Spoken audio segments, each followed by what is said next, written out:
बिहार की राजनीति में हम बात करते हैं। पशुपति पारस गुट के प्रवक्ता, राष्ट्रीय प्रवक्ता हैं संजय सराफ साहब।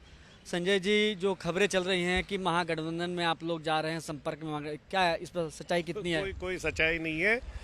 हमारा नेतृत्व माननीय प्रधानमंत्री जी कर रहे हैं और प्रधानमंत्री जी के नेतृत्व में इलेक्शन लड़ा जाएगा और हमारा हर एक कार्यकर्ता फुल फोर्स के साथ ग्राउंड जीरो पर प्रधानमंत्री जी और एनडीए में 400 पार की बात जो चल रही है वो 400 पार के लिए हम मेहनत कर रहे हैं।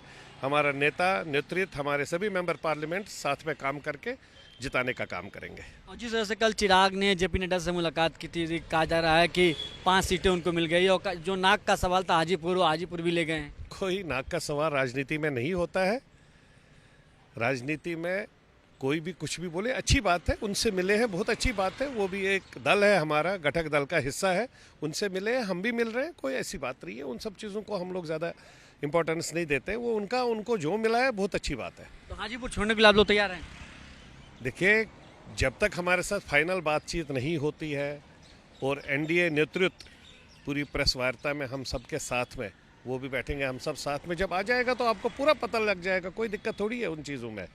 सीट का मसला नहीं है, 400 पार का मसला है, 400 पार कराना है। कल तक आपके नेता पशुपति पारस जी हो गए, आप भी हो गए, आप लोग खूटा गाड़ दिए थे कि हाजीपुर से समझौता नहीं होगा, और आज आप लोग के तेवर बदले हुए नजर आ रहे हैं। कोई तेवर बदले हुए नहीं है। हम वही बात कर रहे हैं कि 400 पार की लड़ाई है, 400 पार को क्रॉस करना है, उसके लिए हम सब लोग। हाजीपुर क्या? हाजीपुर बताइए ना। हाजीपुर अरे भाई, अभी जब फाइनल हुआ नहीं है, जब फाइनल होगा तब आपको भी पता लग जाएगा, क्लियर हो जाएगा। लोग बोलते थे ना हाजीपुर हम लड़ेंगे। हाजीपुर से सिटिंग एमपी हम तभी कह रहे थे, जो जहां से सिटिंग है वो वहां से लड़ेगा।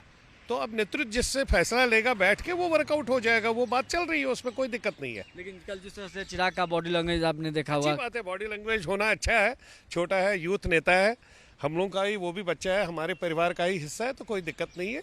अच्छी बात है, उसको बॉडी लैंग्वेज अच्छी रखने की ज़रूरत है। यूथ नौजवान आगे बढ़े, ठीक है, कोई चाचा भतीजा एक होंगे। देखिए, वो पारिवारिक मसला है इनका, हम उसके बीच में नहीं घुसते हैं।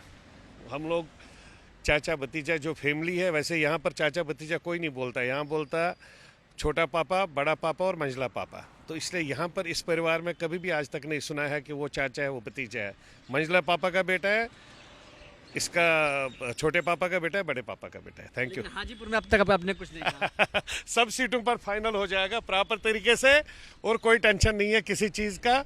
जो जहाँ से लड़ेगा खुशी खुशी लड़ेगा। खबरें महागठबंधन से चल रही हैं कि आप लोग की बात हो रही है, उसमें हम लोग आपको विद अथॉरिटी बोल रहे हैं, हमारी पार्टी कहीं कोई महागठबंधन से न जाने की जरूरत है, न हम लोग सोच रहे हैं। हम लोग मोदी जी के नेतृत्व में इलेक्शन में खड़े हैं, इलेक्शन में साथ रहेंगे। जो भी मोदी जी का फैसला होगा वो हमें स्वीकार है। आखिरी सवाल की कहा जा रहा है पशुपति पारस जी नाराज हैं एनडीए से, क्या कहेंगे? कोई नाराजगी नहीं है, वो परिवार का हिस्सा है। एनडीए ने हमारे राष्ट्रीय अध्यक्ष जी को ये भी बनाया है, मंत्री भी बनाया, केंद्रीय मंत्री बनाया, यूनियन मिनिस्टर बनाया, अभी भी यूनियन मिनिस्टर है। हम पूरा साथ में समर्थक है।